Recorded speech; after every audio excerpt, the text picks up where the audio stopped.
القارعة. ما القارعة؟ وما أدراك ما القارعة. يوم يكون الناس كالفراش المبثوث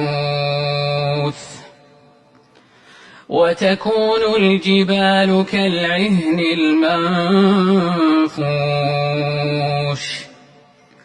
فأما من ثقلت موازينه فهو في عيشة راضية وأما من خفت موازينه فأمه هاوية وما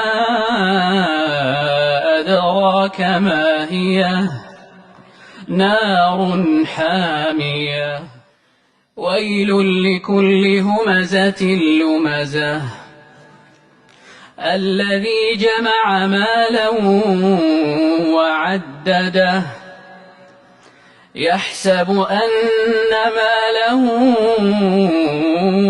أخلده كلا لينبذن في الحطمة وما أدراك ما الحطمة نار الله الموقدة التي تطلع على الأفئدة إنها عليهم مؤصدة في عمد ممددة.